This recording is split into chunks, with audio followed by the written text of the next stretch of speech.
I stood at the wrought iron gates of my $22 million Malibu estate, watching my parents through the security monitor as they desperately pressed the intercom button. My sister Madison stood behind them. No longer the spoiled princess who once screamed that my face made her physically ill. 6 years ago, they threw me out like garbage to appease her tantrums. Now they want back in because Forbes just published my net worth.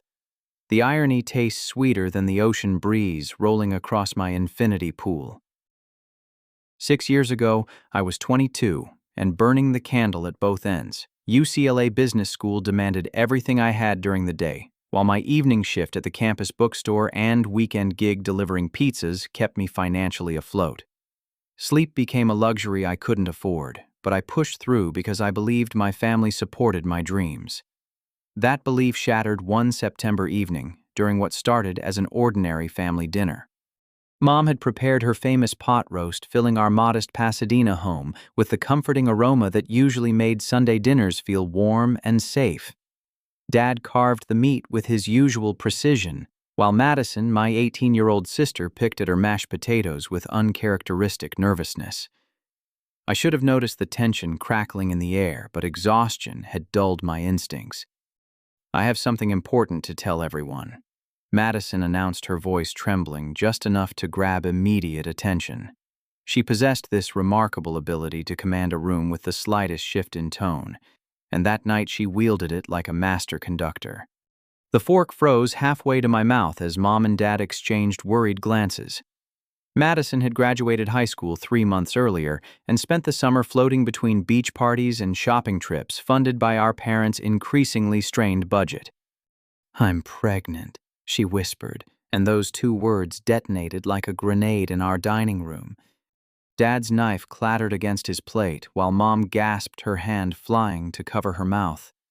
The color drained from their faces as they processed this bombshell that would reshape our family dynamics forever.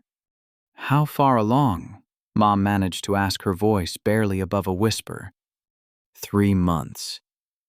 Madison replied, tears now streaming down her cheeks with perfect timing.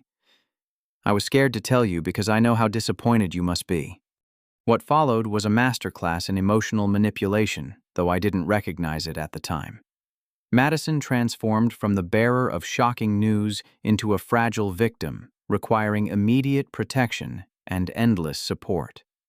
Mom rushed to her side, enveloping her in a fierce hug, while Dad sat in stunned silence, his mind clearly racing through the financial implications.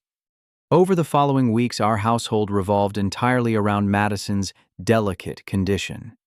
Doctor appointments consumed Mom's schedule while Dad researched the best prenatal vitamins and organic food options. My college fund earmarked for my final year's tuition suddenly became a topic of hushed conversations behind closed doors. Madison's demands escalated daily. She needed a new wardrobe for her changing body. The morning sickness required special foods that cost 3 times our normal grocery budget. Her emotional state became so volatile that any stress might harm the baby, according to the pregnancy websites she quoted constantly. I watched my parents transform into devoted servants, catering to Madison's every whim, while my own needs disappeared into the background. When I mentioned needing help with next semester's textbook costs, Dad explained that the baby took priority now. When I asked about using the car for a job interview, Mom said Madison needed it for a prenatal massage appointment. The breaking point arrived on a Thursday evening in late October. I had dragged myself home after a particularly brutal day that started with a statistics exam at 7 in the morning and ended with a 10-hour shift at the bookstore. My body ached, my eyes burned from staring at spreadsheets, and I wanted nothing more than a quiet dinner and 8 hours of sleep. Madison was sprawled across the living room couch, surrounded by shopping bags from expensive maternity boutiques. She looked up as I entered, and her expression immediately soured, as if something rotten had entered her personal sanctuary. "God, you look awful," she said, wrinkling her nose in disgust. "And you smell like that gross bookstore. It's making me nauseous." I ignored her comment and headed toward the kitchen, hoping to grab a sandwich before collapsing into bed. But Madison wasn't finished. Seriously, can you go shower or something? Your presence is literally making me sick right now. Something in her tone stopped me cold. I turned to face her, seeing not my little sister, but a stranger wearing an expression of pure contempt. Madison, I just got home from work. I'm tired and hungry. Can we please not do this tonight? Her response was volcanic. She bolted upright on the couch, her face contorting with theatrical anguish as she began sobbing hysterically. I can't take this anymore. She wailed loud enough to bring Mom and Dad running from the kitchen. He's always here, always staring at me with that judgmental look. His face makes me want to vomit. I can't even exist in my own home without feeling sick. Pfah.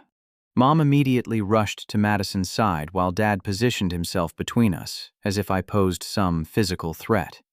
The transformation was instantaneous and complete. I became the villain in a drama I didn't even know was being performed. What did you do to upset her? Mom demanded, her voice sharp with accusation. I walked in the door. I said, my exhaustion making it hard to process this sudden attack. That's literally all I did. Madison's sobs intensified. He makes everything about him. I'm trying to protect my baby from stress, and he just brings this negative energy everywhere. I feel sick every time I look at him. The words hit like physical blows. This was my sister, the same girl I had taught to ride a bicycle and protected from neighborhood bullies. Now she was telling our parents that my very existence made her ill. Dad's expression hardened as he looked at me. Ignacio, your sister is going through a difficult time. She needs our support, not additional stress. I'm not trying to stress anyone, I protested. I'm just trying to live my life and finish school. Maybe that's the problem, Madison said, her voice dropping to a calculated whisper. Maybe I need space to heal and prepare for motherhood without constantly feeling judged and criticized. The manipulation was breathtaking in its audacity, but Mom and Dad absorbed every word as gospel truth. In their minds, Madison had become this precious, fragile creature carrying the family's future, while I represented some toxic presence threatening their grandchild's well-being. The conversation that followed felt like watching my world collapse in slow motion. Mom suggested I might be happier with more independence. Dad mentioned that my work schedule kept me away most of the time anyway. Madison tearfully explained that my negative energy was affecting her ability to bond with the baby. By the end of that evening, they had convinced themselves that asking me to move out was actually an act of kindness, giving me the freedom to focus on my final year of college without family distractions. The fact that I had nowhere to go and no money for rent seemed like minor details compared to Madison's immediate comfort. It's just temporary, Mom assured me as I packed my belongings into garbage bags the next morning. Once the baby comes and Madison adjusts to motherhood, everything will go back to normal. But Madison's smirk as she watched me carry my life out the front door told a different story. She had orchestrated this exile with surgical precision, and normal was never coming back. Standing in the driveway with everything I owned stuffed into my beat-up Honda Civic, I felt the first crack in my naive belief that family meant unconditional love. Madison had wanted me gone, and my parents had chosen her comfort over my stability without a moment's hesitation. As I drove away from the only home I had ever known, Madison appeared in the upstairs window, her pregnancy glow replaced by a satisfied smile that chilled me to the bone. She pressed her hand against the glass in a mock wave goodbye, and in that gesture, I saw the calculated cruelty that would define our relationship forever. But what I didn't know yet was that Madison's pregnancy, the very reason for my banishment, was built on a foundation of lies that would eventually consume our entire family. The studio apartment I found near campus redefined my understanding of cramped living spaces. At 400 square feet, it contained everything I owned while leaving barely enough room to breathe. The kitchenette consisted of a hot plate, a mini fridge that leaked constantly, and a sink that doubled as my bathroom vanity. But it was mine. And more importantly, it was all I could afford on my 3-job income. My new routine became a carefully choreographed dance of survival. Monday through Friday mornings belonged to UCLA, where I attended lectures and seminars that felt increasingly disconnected from my harsh reality. Professors discussed market theories and business strategies while I calculated whether I could afford both textbooks and groceries that week. The answer was usually no. Afternoons meant the campus bookstore where I helped privileged classmates find study guides for exams I couldn't afford to fail. Their casual mentions of spring break trips to Europe and new MacBook purchases served as constant reminders of the financial security I had lost. Some recognized me from business classes but seemed genuinely puzzled by my presence behind the cash register. "Aren't you in Professor Martinez's advanced finance seminar?" a classmate named Trevor asked one afternoon, clearly confused by my name tag. "Student loans don't cover everything," I replied, scanning his $100 economics textbook with practiced efficiency. Trevor nodded politely, but I could see his discomfort. In his world, smart kids from good families didn't work retail to survive. My situation challenged assumptions about merit and privilege that made him visibly uncomfortable. Weekends brought the pizza delivery grind, driving my increasingly unreliable Honda through Los Angeles traffic to bring overpriced food to customers who rarely tipped well. The job paid cash daily, which meant I could eat that week, but it also meant sacrificing study time that my grades desperately needed. The physical exhaustion was manageable, but the emotional isolation nearly broke me. Holiday traditions that once anchored my year became painful reminders of my exile. Thanksgiving arrived with an invitation from my roommate Kyle to join his family, but pride kept me working double shifts instead. Christmas brought a generic card from Mom with $50 inside and a note hoping I was doing well in my new independent life. Social media became a special kind of torture. Mom posted constant updates about Madison's pregnancy journey, documenting every doctor's appointment and baby shower gift with the enthusiasm of a professional photographer. Madison glowed in every picture, surrounded by friends and family who celebrated her approaching motherhood with genuine joy. The comments section overflowed with congratulations and excitement about the newest family member. I was absent from every photo, erased from the narrative as completely as if I had never existed. Friends who had known our family for years liked and commented without ever asking where I had gone. My absence had become so normalized that nobody seemed to notice the missing brother. The most painful post showed Madison's elaborate baby shower held in our backyard under string lights that Dad had spent weeks installing. The gift table overflowed with expensive items: a designer stroller, organic cotton, onesies, a wooden crib that cost more than my monthly rent. Madison beamed as she opened each present, her hand resting protectively on her growing belly, while Mom and Dad hovered nearby with adoring expressions. Sleep became elusive as my mind churned through the unfairness of my situation. I had worked hard, maintained excellent grades, and stayed out of trouble throughout my teenage years. Madison had coasted through high school with mediocre performance and zero ambition beyond finding her next party. Yet somehow she had become the family's precious treasure, while I struggled alone in an apartment that smelled perpetually of mildew. My academic performance suffered as exhaustion and stress accumulated. Grades that had once come easily now required superhuman effort to maintain. Professors noticed my declining participation in class discussions, but I couldn't explain that I was too tired to think clearly after working until midnight the night before. The worst part was the growing resentment that poisoned my thoughts. I caught myself hoping Madison would struggle with motherhood, that her baby would cry constantly and disrupt the perfect family harmony they had created in my absence. These dark thoughts made me feel guilty and ashamed, but I couldn't stop them from surfacing during my loneliest moments. February brought an unexpected blow when Kyle mentioned seeing Madison at a house party near USC. The detail struck me as odd, since pregnant women typically avoided alcohol-heavy college parties, but Kyle insisted he had seen her drinking beer and dancing enthusiastically with a group of guys I didn't recognize. "Are you sure it was Madison?" I asked, hoping he had confused her with someone else. "Definitely your sister. She was wearing this tight dress that showed she's definitely pregnant, but she was definitely drinking. Maybe it was non-alcoholic beer."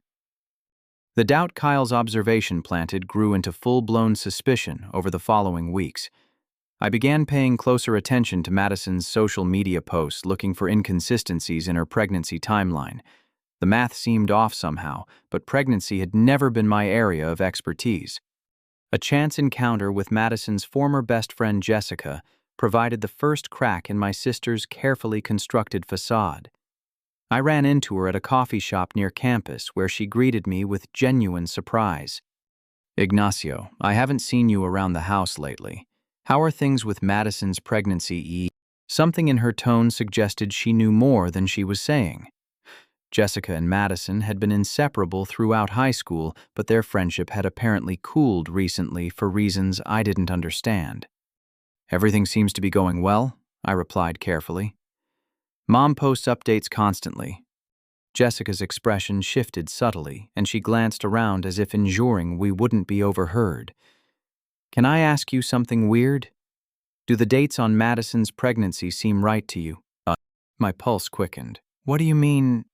She told everyone she was 3 months along in September, which would mean she got pregnant in June. But I was with her almost every day that summer, and she definitely wasn't seeing anyone seriously. There was this one guy she hooked up with a couple times in August, but the timing doesn't match what she's claiming. The coffee shop suddenly felt too warm as Jessica's words sank in. Maybe she was mistaken about how far along she was. Jessica shook her head. "That's not the weird part. The weird part is that I saw her buying one of those fake pregnancy belly things online in July. She said it was for a Halloween costume, but Halloween was still 3 months away. The ground seemed to shift beneath my feet as pieces of a horrible puzzle began falling into place. Madison's sudden announcement, the convenient timing that coincided with my college fund discussions, her dramatic reactions to any stress or questioning. "Jessica, are you saying what I think you're saying?" She looked genuinely troubled as she nodded slowly. "I think your sister might be faking the whole pregnancy. I can't prove it, but too many things don't add up. And now she won't even talk to me because I asked too many questions about her doctor visits." I left that coffee shop with my worldview completely shattered. If Jessica was right, then Madison had orchestrated the most elaborate deception imaginable to destroy my life and claim my college fund. The sister I had loved and protected had manipulated our parents with surgical precision to exile me from my own family. But I needed proof before making any accusations that would inevitably be dismissed as jealous lies. And as I would soon discover, Madison's web of deception ran far deeper than a simple fake pregnancy. Armed with Jessica's disturbing revelations, I became a private investigator into my own sister's life. The next 3 weeks consumed every spare moment as I carefully gathered evidence while maintaining my grueling work schedule. I couldn't afford to make accusations without ironclad proof, knowing that my parents would dismiss anything less as desperate jealousy from their exiled son.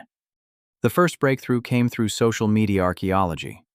Madison had been careless with her timeline posts, and a careful review revealed glaring inconsistencies. Photos from late June showed her in a tiny bikini at a pool party with no visible pregnancy bump, yet she claimed to be 3 months along by September. Either she had the most delayed showing pregnancy in medical history, or she was lying about the conception date. I cross-referenced her check-ins and tagged photos with her claimed doctor appointment dates, discovering that several supposed prenatal visits coincided with shopping trips or lunch dates at locations nowhere near any medical facilities. Madison had always been active on social media, documenting every meal and outfit change. But her pregnancy documentation contained suspicious gaps and inconsistencies. The smoking gun arrived through Kyle's girlfriend Amanda, who worked part-time at a medical transcription service. She agreed to help after Kyle explained the situation, though I assured her I only wanted to verify legitimate medical records, not obtain anything illegally. "I can't access patient files," Amanda explained, "but I can tell you that there's no record of any Madison with your last name receiving prenatal care at any of the major hospitals or clinics in the area. If she's really pregnant, she's either paying cash at some private practice or getting care under a fake name." The evidence mounted daily, but I needed something more concrete than circumstantial social media posts and missing medical records. The opportunity came when Madison posted photos from what she claimed was her 20-week ultrasound appointment. The images showed a perfectly formed baby profile with all the technical markings of a legitimate medical scan. However, a reverse image search revealed those exact ultrasound photos had been circulating on pregnancy forums for over 2 years. Madison had literally downloaded stock ultrasound images from the internet and presented them as her own baby. The audacity was breathtaking, but it provided the definitive proof I needed. Armed with my carefully compiled evidence, I requested a family meeting through Mom, explaining that I had important information about Madison's pregnancy that couldn't wait. My parents agreed, reluctantly clearly viewing this as another attempt to insert myself back into their lives for attention. The meeting took place on a Saturday afternoon in our old family living room where Madison had spent months performing her pregnancy charade. She lounged on the couch wearing an oversized sweater that concealed her supposed bump, while Mom and Dad flanked her like protective bodyguards. The scene felt like walking into enemy territory. "This better be important. Ignacio." Dad said, his tone suggesting I was already wasting their valuable time. Madison needs to avoid stress, and these confrontations aren't good for the baby. I pulled out the folder containing my evidence and took a deep breath. "I need to tell you something about Madison's pregnancy, and I need you to listen with an open mind." Madison's eyes widened slightly, but she maintained her innocent expression. "What about my pregnancy? Is this some kind of jealous attack because you can't handle that I'm having a baby?" "I don't think you're actually pregnant," I said quietly, watching their faces carefully. "I think you've been lying about the whole thing." The reaction was immediate and explosive. Madison burst into tears while Mom and Dad erupted with indignation at my cruel accusation. But I pressed forward methodically, presenting each piece of evidence like a prosecutor building a case.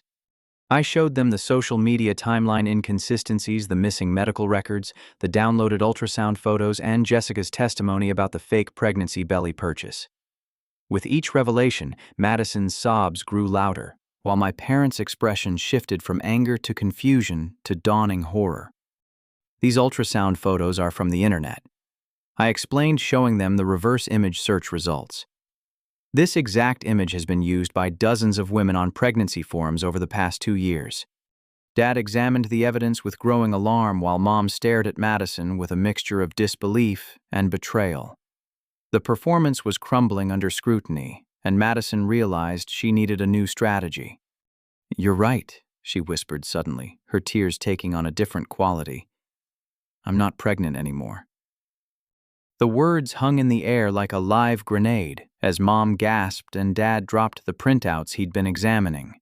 Madison had pivoted to her backup plan with devastating effectiveness.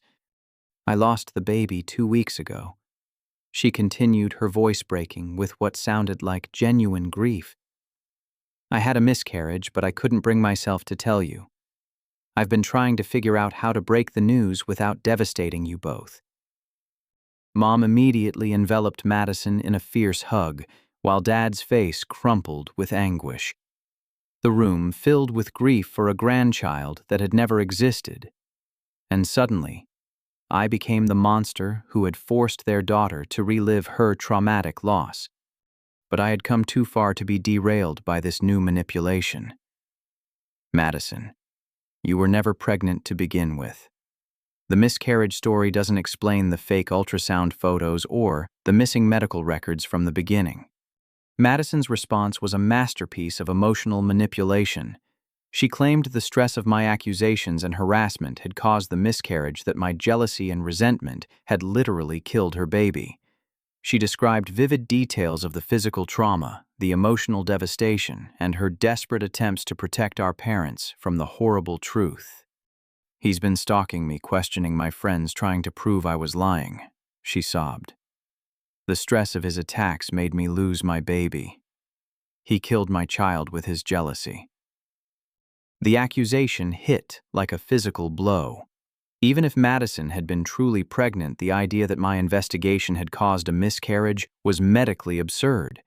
But grief and protective instincts aren't governed by logic, and my parents chose to believe the narrative that made them feel better. Dad's voice was ice cold when he spoke.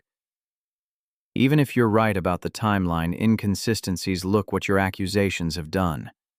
Madison has lost her baby and you're still attacking her instead of showing compassion for what she's going through. Mom nodded through her tears. How can you be so cruel to your own sister during the worst moment of her life? What kind of person investigates their pregnant sister looking for ways to hurt her? I realized with devastating clarity that truth was irrelevant in this room. My parents had made their emotional investment in Madison's pregnancy, and acknowledging her deception would mean admitting they had exiled their son for a lie. It was easier to blame me for causing a miscarriage than to face their own complicity in Madison's manipulation. She's been lying from the beginning, I said desperately.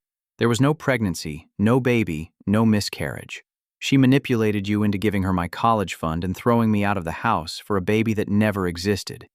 Madison's response was to threaten suicide if the family didn't stop attacking her during her time of grief. She locked herself in her bedroom, claiming she couldn't handle any more stress or accusations while she mourned her lost child. The final blow came when my parents explicitly chose Madison's version of reality over the evidence I had presented. Dad admitted privately that the timeline seemed suspicious, but insisted that supporting Madison's emotional needs mattered more than investigating past mistakes. Even if she wasn't initially pregnant, she believes she lost a baby now. Mom explained with twisted logic. Our job is to help her heal, not to punish her for whatever mistakes she might have made. They asked me never to contact the family again, explaining that my presence reminded Madison of the stress that had killed her baby. I was not just exiled, but blamed for a death that had never occurred, cast as the villain in Madison's elaborate fiction. Walking away from that house for the final time, I understood that my family had chosen comfortable lies over uncomfortable truths. Madison's manipulation had succeeded beyond her wildest dreams, and I was left completely alone with only my integrity intact.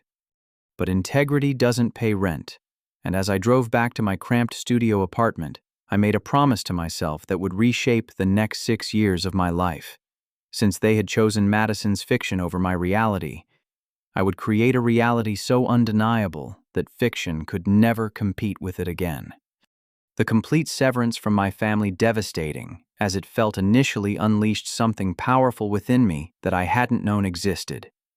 With no safety net and no emotional energy wasted on family drama, I channeled every ounce of fury and determination into building something extraordinary from nothing. My final semester at UCLA became a masterclass in focused intensity. Without the distraction of family obligations or the false hope of reconciliation, I attacked my studies with laser precision. Professors who had barely noticed me before suddenly took interest in the quiet student who dominated every discussion and aced every exam despite working 3 jobs. The transformation wasn't lost on my classmates either. Trevor, the guy who had seemed confused by my retail job, approached me after a particularly intense strategy presentation. "Man, where did that come from?" he asked with genuine admiration. "You just outlined a business plan that could actually work in the real world." The business plan he referenced had emerged from my late-night observations during pizza deliveries. I had noticed that college campuses nationwide struggled with the same parking nightmare, forcing students to waste hours searching for legal parking spots while accumulating expensive tickets for minor violations. My solution was elegantly simple, a mobile application that used real-time data to guide students to available parking spaces while allowing them to extend meter time remotely. The technology existed, but nobody had combined the elements specifically for the college market. Graduation arrived with summa cum laude honors and a business plan that had evolved from desperate inspiration into a viable startup concept. While my classmates celebrated with family trips to Europe and job offers from established corporations, I moved into an even smaller apartment and invested every dollar I had saved into developing the parking application. The first 6 months were brutally difficult. I taught myself advanced programming through online tutorials surviving on ramen noodles and the free coffee available at 24-hour diners where I could work on my laptop without paying rent for workspace. Sleep became a luxury I couldn't afford, as I coded 18 hours daily, driven by a vision that seemed impossible to everyone except me. The breakthrough came when UCLA agreed to pilot my parking program in exchange for 50% of any ticket revenue reduction. The results exceeded every projection I had developed. Student parking violations dropped by 78% in the first month, while campus satisfaction surveys showed the highest ratings in university history. Success at UCLA opened doors to similar agreements with USC, Cal State Northridge, and eventually universities across California. Each implementation taught me valuable lessons about scaling technology and managing client relationships. More importantly, each contract proved that I could create value from nothing but intelligence and relentless effort. The second year brought expansion to 50 colleges nationwide, and my first taste of serious money. The application generated revenue through premium features, university licensing fees, and partnerships with local parking authorities who wanted to reduce their enforcement costs. By age 25, I was bringing in more monthly revenue than Dad had earned in his best year as a mid-level accountant. But success brought unexpected challenges. The sudden financial freedom felt surreal after years of choosing between textbooks and meals. I found myself in high-end restaurants ordering expensive wine, not because I enjoyed it, but because I could finally afford it. The emotional wounds from family rejection hadn't healed, they had simply been buried under work and achievement. Therapy became essential as I processed the complex emotions around success earned through abandonment. Dr. Sarah Chen, a brilliant psychiatrist who specialized in family trauma, helped me understand that my drive for financial success was partly motivated by a need to prove my worth to people who had rejected me. "What happens when you achieve enough success that your family can't ignore you anymore?" she asked during one particularly insightful session. "I guess I'll find out," I replied, not knowing how prophetic those words would prove. The third year brought my introduction to cryptocurrency and real estate investment. While most people dismissed Bitcoin as internet funny money, I recognized the underlying technology's potential to revolutionize financial systems. My early investments in various cryptocurrencies multiplied exponentially as mainstream adoption grew. Real estate became my second passion, particularly luxury properties in emerging markets. I purchased my first investment property in Austin, Texas, riding the wave of tech company relocations that drove property values skyward. Each successful investment funded the next, creating a snowball effect that accelerated my wealth accumulation beyond anything I had imagined possible. The emotional growth was equally important. Through therapy and careful self-reflection, I learned to separate my self-worth from my family's approval. The anger that had initially fueled my success evolved into a calm confidence that didn't require external validation. I began dating seriously for the first time since college, forming healthy relationships with people who valued me for who I was, rather than what I could provide. My employees became the family I had lost, creating a workplace culture that prioritized loyalty, growth, and mutual respect. Marcus. My first full-time hire started as a junior developer, but grew into my chief technology officer through dedication and shared vision. Sarah, my operations manager, brought organizational skills that transformed chaotic growth into sustainable expansion. "You know what I love about working here," Sarah mentioned during one of our quarterly team dinners. "You actually care about us as people, not just productivity machines." The comment struck me deeply because I had learned the value of genuine support through its absence. My team would never experience the abandonment and betrayal that had shaped my early 20s if I could help it. Year 4 brought the sale of my original parking application to a major tech corporation for $8 million. The acquisition freed me to pursue larger ventures while providing financial security that my childhood self could never have imagined. I reinvested the profits into a sustainable luxury resort concept that combined eco-friendly practices with high-end amenities. The resort project attracted attention from environmental groups and luxury travel publications, positioning me as an innovator in responsible tourism. Groundbreaking on the first location in Costa Rica drew coverage from Travel and Leisure Architectural Digest and several business magazines that praised the project's innovative approach to luxury hospitality. But success also brought unwanted attention from my past. A credit check for a major real estate purchase revealed something that stopped me. Cold multiple loans and credit cards had been opened using my social security number and personal information. The debt totaled nearly $75,000 across 6 different financial institutions. The investigation revealed that my parents had been using my identity to fund Madison's lifestyle for years. Designer handbags, luxury car payments, expensive spa treatments, and countless shopping sprees had been financed through accounts opened in my name. My excellent credit rating, built through careful financial management during college, had been weaponized against me by the very people who had raised me. The betrayal cut deeper than their initial rejection because it was ongoing and deliberate. While I had been building my life from nothing, they had been stealing my financial identity to subsidize Madison's continued manipulation. Every success I achieved had been partially undermined by debt I had never incurred for purchases I had never made. Legal action became necessary to clear my name and recover the stolen funds, but the emotional impact was devastating. My family hadn't just rejected me, they had actively sabotaged my financial future while benefiting from my success. The loans they had taken in my name would have destroyed my credit rating and business prospects if I hadn't discovered them in time. Dr. Chen helped me process this new betrayal with remarkable insight. "This isn't about money," she explained. "This is about your family's inability to accept responsibility for their choices. By using your identity, they're symbolically trying to make their mistakes your fault." Her analysis proved accurate when my lawyer's investigation revealed the full scope of their financial manipulation. But as I would soon discover, Madison's house of cards was about to collapse in ways that would make my stolen identity seem like a minor inconvenience. The phone call that would change everything came on a Tuesday morning in March while I was reviewing architectural plans for our second resort location in Tulum. My assistant Julia knocked on my office door with an expression that mixed excitement and disbelief. "Ignacio, you need to take this call. It's Forbes magazine, and they want to feature you in their upcoming 40 Under 40 Entrepreneurs to Watch issue."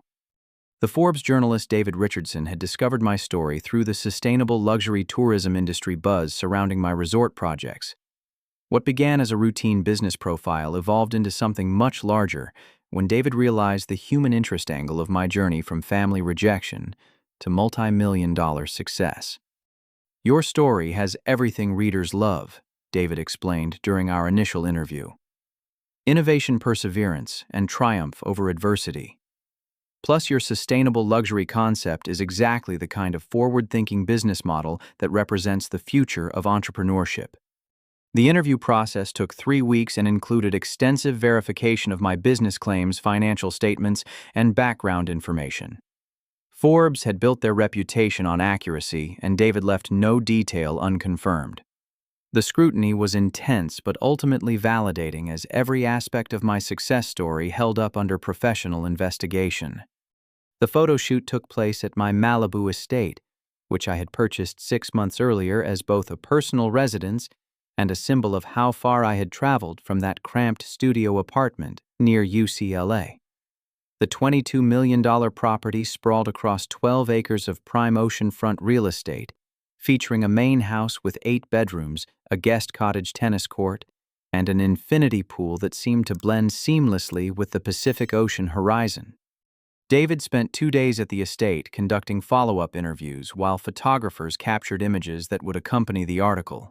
We walked the grounds as I explained my vision for sustainable luxury, how the estate's solar power system and gray water recycling represented the same environmental consciousness that defined my resort projects. "This place is incredible," David said as we stood on the main terrace overlooking the ocean. "But what strikes me most is how grounded you seem despite all this success. That's unusual for someone your age with this level of wealth." I shared some of my therapy insights about separating self-worth from external achievements, though I carefully avoided details about my family situation. The Forbes piece would focus on business success and industry innovation, not personal drama that might undermine the professional narrative. The magazine hit newsstands and digital platforms on a Thursday in early May, featuring a cover photo of me standing beside my infinity pool with the headline, The Millennial Entrepreneur Revolutionizing Luxury Travel. The article positioned me as a visionary leader whose sustainable resort concept could reshape an entire industry. But it was the wealth disclosure that created the real sensation. Forbes had calculated my net worth at $43 million based on verified business valuations, real estate holdings, and investment portfolios. The number seemed abstract until I saw it printed in a magazine that millions of people read religiously for business insights. The response was immediate and overwhelming. My phone rang constantly with interview requests from business podcasts, investment opportunities from venture capital firms, and speaking invitations from conferences worldwide. LinkedIn notifications multiplied exponentially as former classmates, business contacts, and complete strangers attempted to connect with the newly minted Forbes-featured entrepreneur. Social media exploded with shares and comments from people who claimed various levels of connection to my success story. Former UCLA professors posted congratulations on their feeds, while classmates who had barely acknowledged my existence during college suddenly remembered detailed conversations about my potential. But the most significant response came from my hometown of Pasadena, where the article quickly circulated through social networks filled with people who had known me before my transformation. Local news stations picked up the Forbes story, creating a secondary wave of coverage about the local boy who made good through innovation and determination. The attention felt surreal after years of deliberate anonymity regarding my family situation. I had carefully avoided any public presence in Pasadena, preferring to let my business success speak for itself without inviting questions about personal relationships or family dynamics.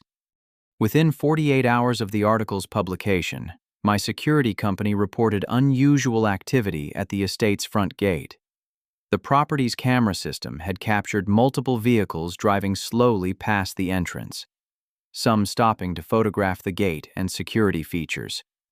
We've had 17 different cars cruise by in the past 2 days. Marcus, the head of security, explained during our weekly briefing. Most are probably just curious locals who read the Forbes piece, but 3 vehicles have returned multiple times. The persistent vehicles belonged to my parents in Madison, though I didn't learn this immediately. My security team had standing instructions to report unusual activity without investigating individual visitors, unless they posed obvious threats to property or personal safety. Meanwhile, Madison's own situation had taken a dramatically different trajectory than the comfortable lifestyle my parents had funded through identity theft. Her hasty marriage to a wealthy businessman named Richard Thornton had seemed like the perfect solution to her mounting financial demands and need for continued support. Richard was 62 years old, recently divorced, and worth approximately $8 million through successful medical device investments.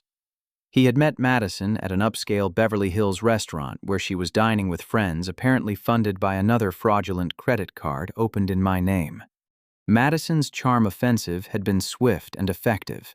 Within 3 months, she had convinced Richard that she was a misunderstood young woman with entrepreneurial dreams who needed a mature partner to help her achieve her potential.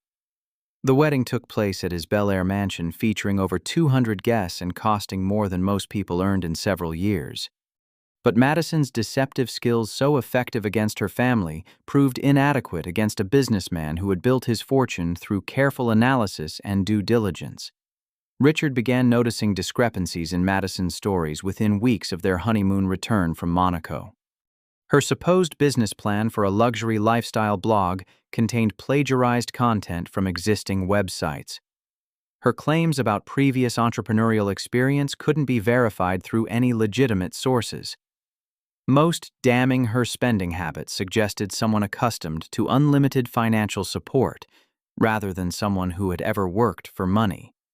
The breaking point came when Richard discovered Madison had forged his signature on several major purchases, including a $50,000 sports car and $30,000 worth of jewelry from Beverly Hills boutiques. The forgeries were crude but effective enough to fool sales staff who assumed a wealthy man's young wife had legitimate authority to make such purchases. Richard's response was swift and merciless. He filed for divorce and pressed criminal charges for fraud, identity theft, and forgery, The legal paperwork served to Madison while she was getting a manicure at an exclusive West Hollywood salon, creating a scene that quickly spread through social media as bystanders recorded her dramatic reaction. Within 72 hours, Madison found herself homeless, facing potential jail time, and completely dependent on parents who were themselves struggling financially due to years of funding her expensive lifestyle through fraudulent means. The Forbes article's timing couldn't have been more perfect or more painful for my family. Just as their financial and legal problems reached crisis levels, they discovered that the son they had rejected and betrayed had achieved success beyond their wildest imagination. Their desperation drove them to my gate, where security cameras captured their increasingly frantic attempts to gain access to the estate that represented everything they had thrown away through their choices 6 years earlier. But as I watched them through my security monitors, I felt something unexpected.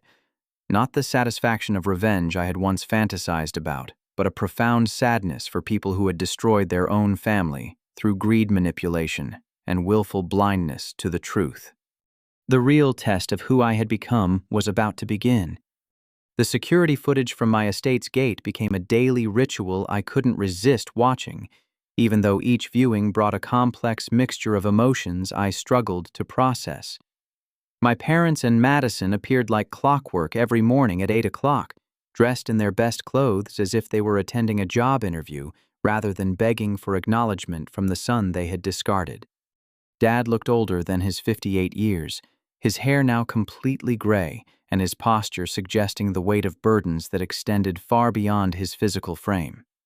Mom appeared fragile in a way I had never seen before, her confident demeanor replaced by nervous energy that manifested in constant fidgeting with her purse strap and anxious glances toward Madison. But it was Madison herself who showed the most dramatic transformation. Gone was the smug princess who had orchestrated my exile with theatrical precision.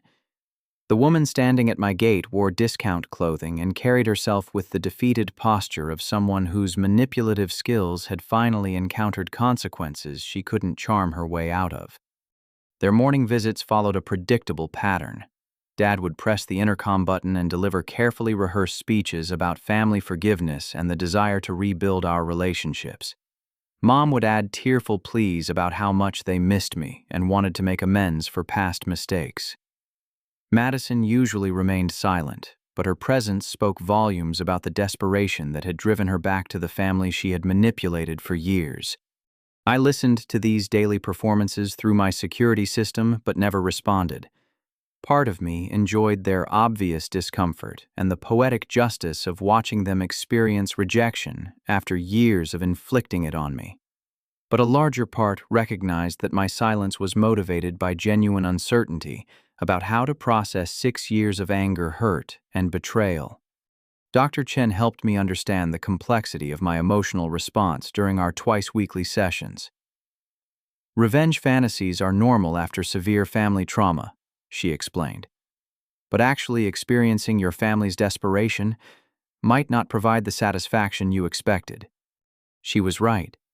Watching my parents grovel at my gate felt hollow rather than triumphant, like winning a game where victory had lost its meaning somewhere along the way.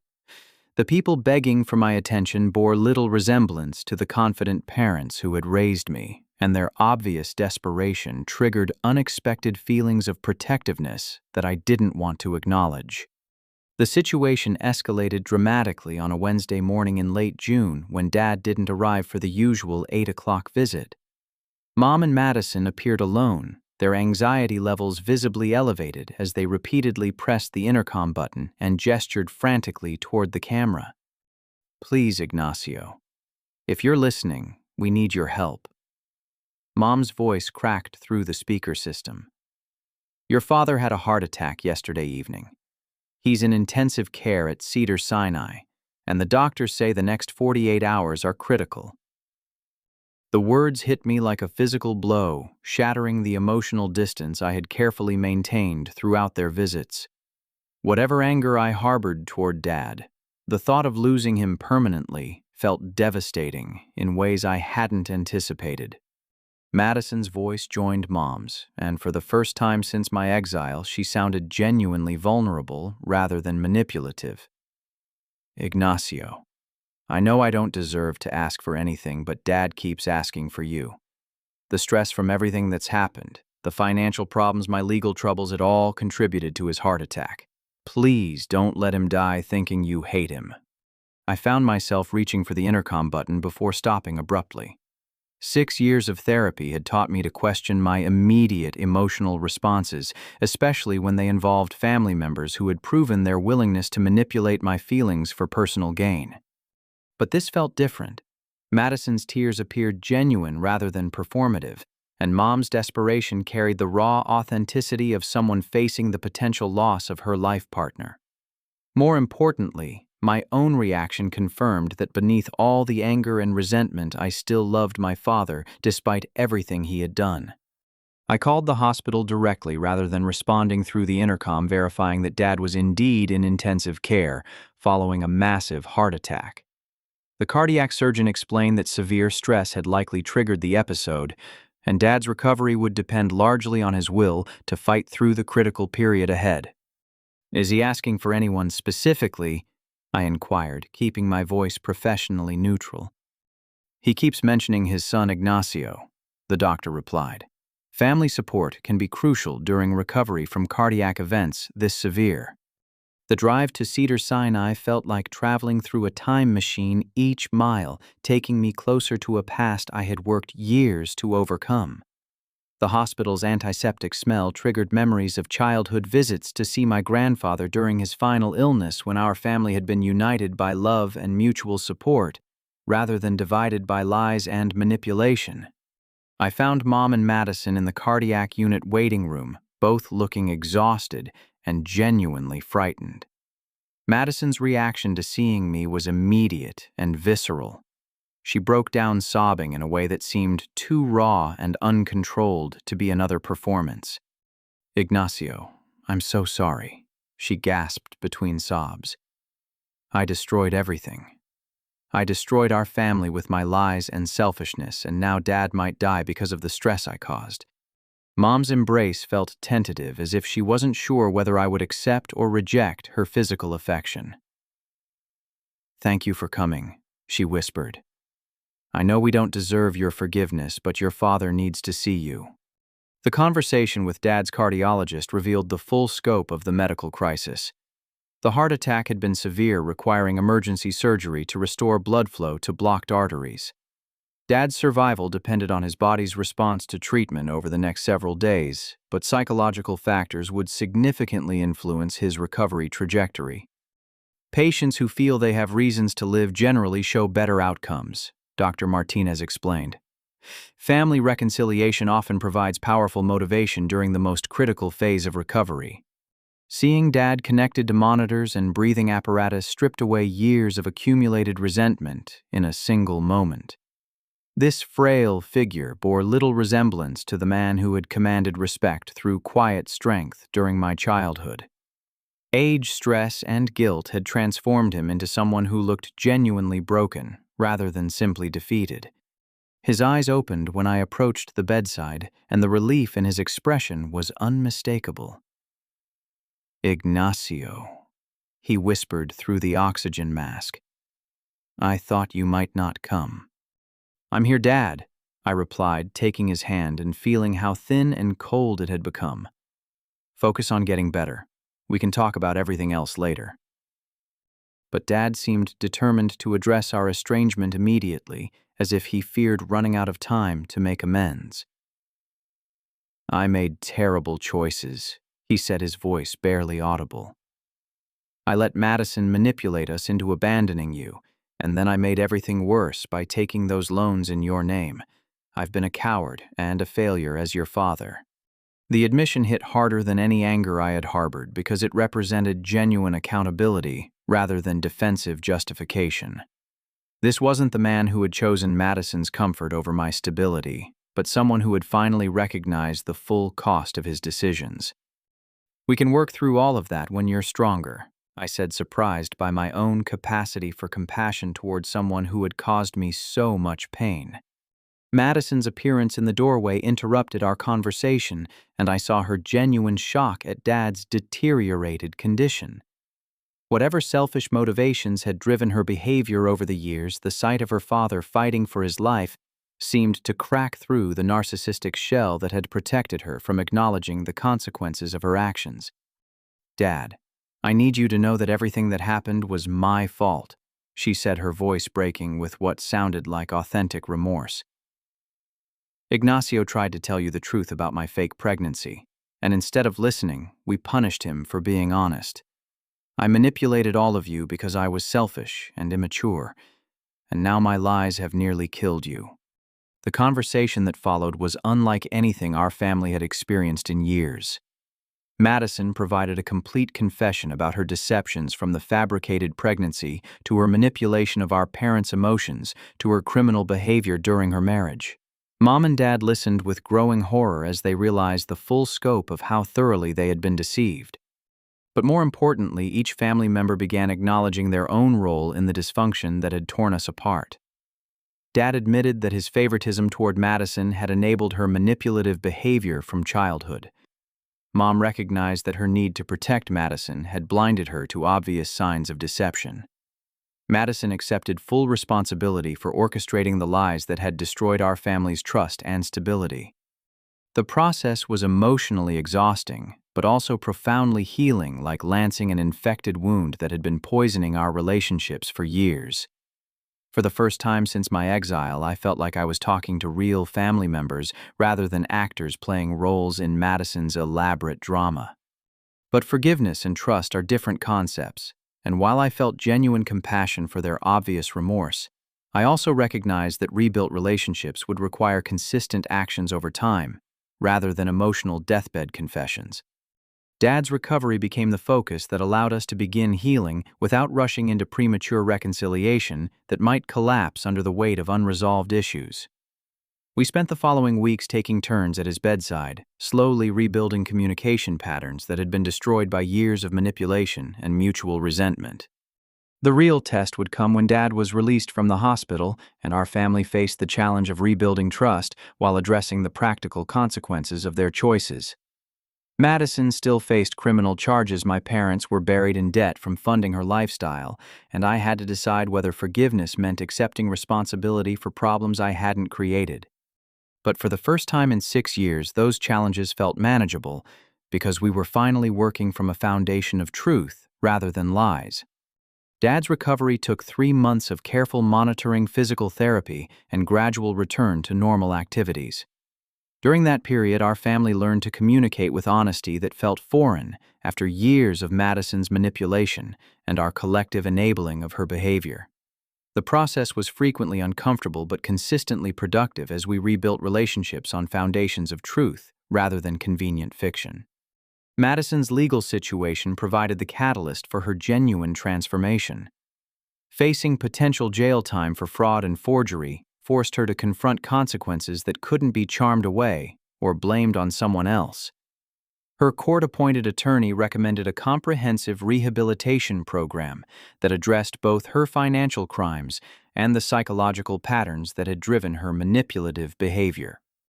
"I've been living in a fantasy world where other people existed to give me what I wanted," Madison explained during one of our family therapy sessions.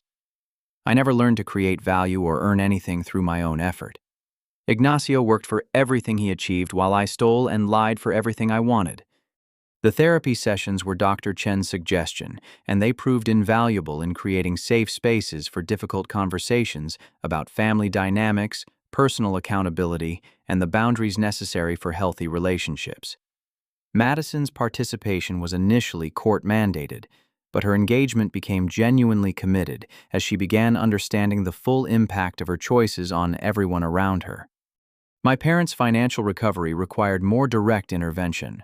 The debts accumulated in my name totaled nearly $80,000 when including interest and penalties, while their own credit had been destroyed through years of irresponsible borrowing to fund Madison's lifestyle.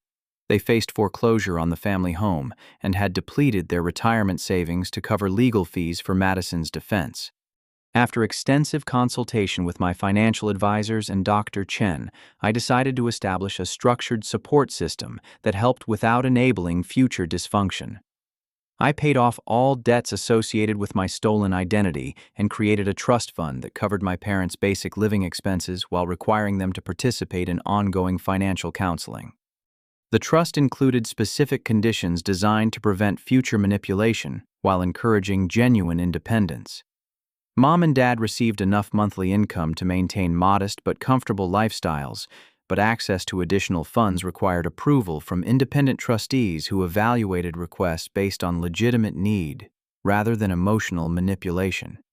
Madison's rehabilitation extended beyond court requirements as she committed to intensive therapy, addressing the personality patterns that had driven her criminal behavior. She moved into a supervised living facility for 6 months, during which time she completed her GED, enrolled in community college courses, and began working part-time at a nonprofit organization that helped at-risk youth. Working with these kids has shown me what real problems look like, she told me during one of our monthly check-in conversations. I spent years creating drama and crises for attention, while these teenagers are dealing with actual abuse, poverty, and abandonment. My perspective was completely warped. The most significant change was Madison's acceptance that rebuilding our relationship would take years rather than months, and that my forgiveness didn't automatically restore the trust and closeness we had shared during childhood. She stopped asking for immediate reconciliation and instead focused on demonstrating consistent change through her choices and behavior. My parents' transformation was equally profound but expressed differently. Dad returned to work part-time as a bookkeeper for small businesses, using his accounting skills to help entrepreneurs manage their finances more effectively. The work gave him purpose while allowing him to contribute positively to other people's success stories. Mom volunteered at a local literacy program teaching reading skills to adult learners who had missed educational opportunities during their own childhoods.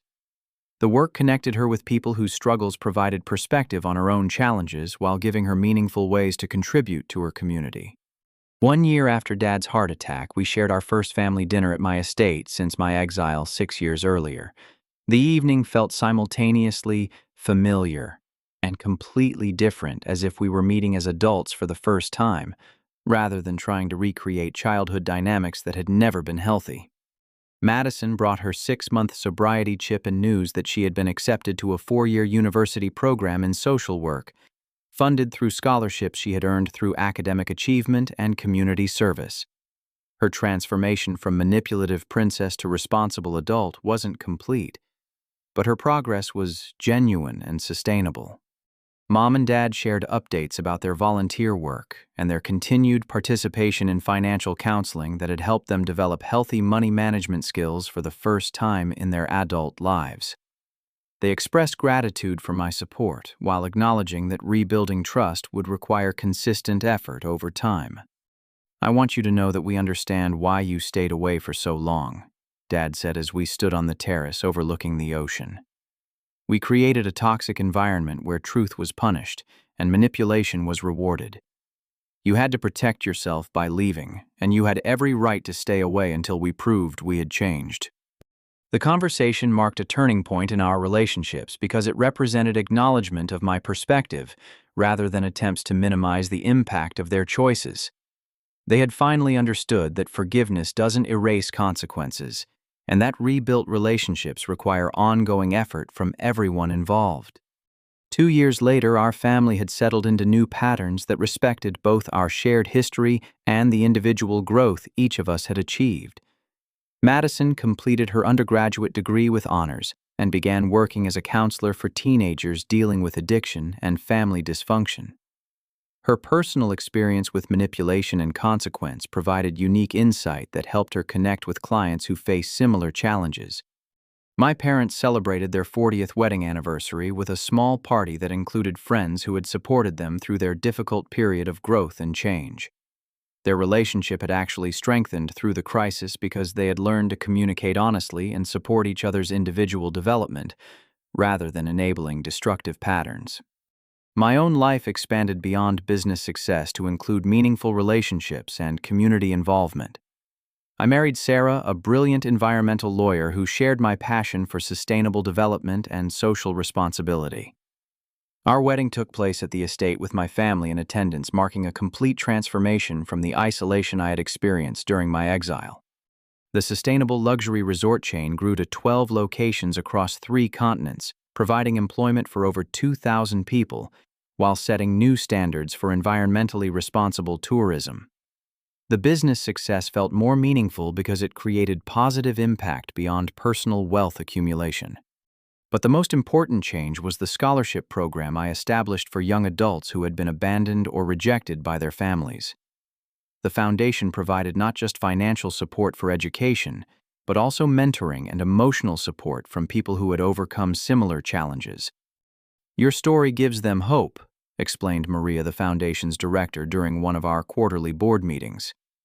"They see that rejection isn't permanent, and that success is possible even when you're starting from nothing with no family support." The foundation work connected me with my deeper purpose beyond business achievement. Each scholarship recipient represented someone whose potential might be lost without intervention, and their success stories provided satisfaction that exceeded any financial milestone I had achieved. 3 years after our reconciliation, Madison asked me to walk her down the aisle at her wedding to David, a social worker she had met through her professional training. Their relationship was built on mutual respect, shared values, and honest communication patterns that would have been impossible during Madison's manipulative years. "I want you to know that I understand the significance of this request," she said when she asked me to take Dad's traditional role. "You're the person who never gave up on truth even when it cost you everything. Having you support my marriage means it's built on the foundation of honesty that you always represented." Walking Madison down the aisle felt like completing a circle that had begun with family destruction and ended with genuine healing. The woman beside me bore little resemblance to the manipulative teenager who had orchestrated my exile, and our relationship had been rebuilt on authentic foundations rather than childhood obligations. The wedding reception included a toast from Dad, who publicly acknowledged my character and resilience during the years when our family had failed to appreciate either quality. His words weren't just personal validation, but recognition that strength sometimes requires walking away from people you love until they become worthy of relationship. As I reflect on the journey from exile to reconciliation, I recognize that the most important lesson wasn't about forgiveness or family loyalty, but about the difference between enabling dysfunction and supporting genuine change. My willingness to help my family recover was based on evidence of transformation rather than emotional manipulation or guilt. True strength isn't about holding grudges or seeking revenge against people who hurt you, but it's also not about accepting abuse or enabling destructive behavior in the name of family loyalty. Real strength lies in setting healthy boundaries while remaining open to authentic change when people demonstrate genuine commitment to growth. Success achieved through adversity becomes more meaningful when it creates opportunities to help others facing similar challenges. The wealth I accumulated during my exile provided security and options, but using that success to support my family's healing and help other abandoned young adults find their potential gave my achievements deeper purpose. The family I have today is stronger than the one I lost 6 years ago because it's built on mutual respect, honest communication, and individual accountability rather than manipulation, favoritism, and enabling. We chose to rebuild our relationships based on who we had become rather than trying to recreate patterns that had never been healthy. Sometimes the greatest gift you can give people you love is refusing to participate in their dysfunction until they're ready to change. And sometimes the greatest gift they can give you is proving through consistent actions that they've earned the trust they're asking you to restore. Now I want to hear from you. Have you ever had to choose between family loyalty and your own well-being? How do you balance forgiveness with protecting yourself from people who have hurt you? Share your thoughts in the comments below, and if this story resonated with you, please like this video and subscribe for more stories about overcoming family challenges and building success from adversity. Don't forget to share this with someone who might need to hear that it's possible to rebuild relationships after severe betrayal, but only when everyone involved is committed to genuine change rather than temporary apologies. Thank you for listening to my story, and I hope it helps you find the strength to set healthy boundaries while keeping your heart open to authentic transformation when it appears.